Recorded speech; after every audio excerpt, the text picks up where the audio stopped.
What's up guys, how are you doing? It is Nathan from High Level Performance. Those of you are aware, obviously I'm doing a bit of a recovery rehab process. So I had my ACL and my meniscus operated on just 2 days ago. However, I'm already getting bored, trapped inside the house, sitting down with my leg up the whole time. So obviously with my leg in this huge splint, I cannot do too much walking around or anything on the leg at the moment. I'm supposed to have that on for 10 days.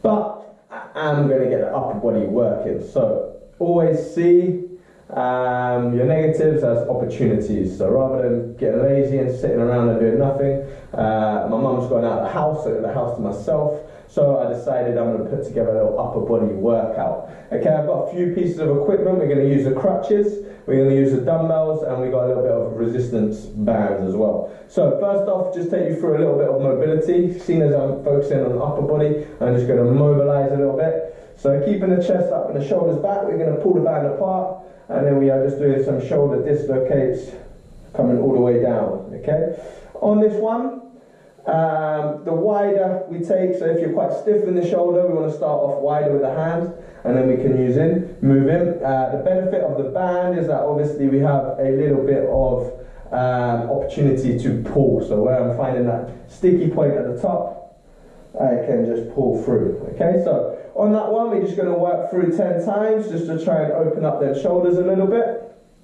The next one we're going to go into is for activation. So we're going to use a little thin mini band that is going to go around the wrists. This one we're going to start off, so I'm setting the shoulders in a good position, back and down, and then I'm just doing little pulses. Okay, so I'm trying to work up all the way to head height up top, and then when I get to that, I'm going to work all the way back down.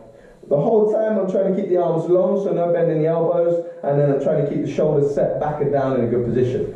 Okay, I'm going to work through that for 5 reps. Up and down counts for 1 rep.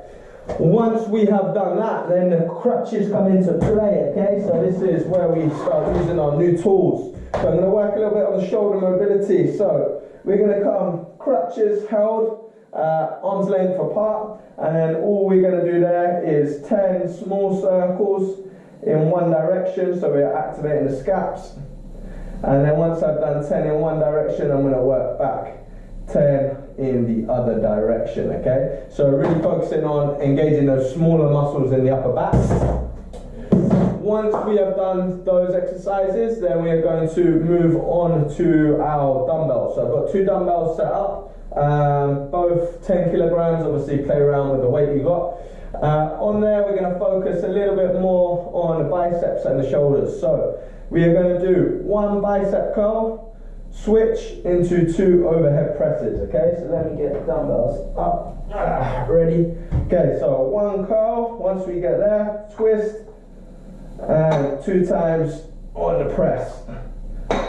Okay, then we come back down, control it, back up, twist, and 2 times on the press.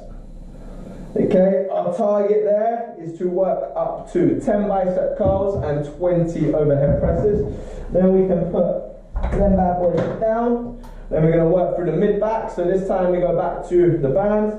Going to get a nice bit of tension on there, and we're going to work through the upper mid back. So on this one, we are just working our band pull aparts. So keep the shoulders set in a good position and squeeze them shoulders back nice and tight. So we're just going to work through that for about 5 rounds today and see how we go. Obviously the main part of this is just to keep me sane, because I'm going a little bit mad sitting down and not moving and doing any exercise. Unfortunately, lower body is going to get a little bit neglected for now, but hopefully within a couple of weeks we can get that back on track. So the key message for you guys: not only have you got an excellent little workout that you can do from the comfort of a chair, but there is no excuses. Okay, you can always exercise. There is always something that we can do. Don't focus on the negative. Focus on working around and creating new opportunities. Okay, the biggest and most important thing is consistency and building positive habits. Okay, so get out of your lazy habits and start building positive new ones and try and stick to them on a regular basis. Anyway, stay tuned and I'll keep you updated with my progress and hopefully some cool little new workouts that we can do from the comfort of our own home and our living room. Stay tuned. Oi.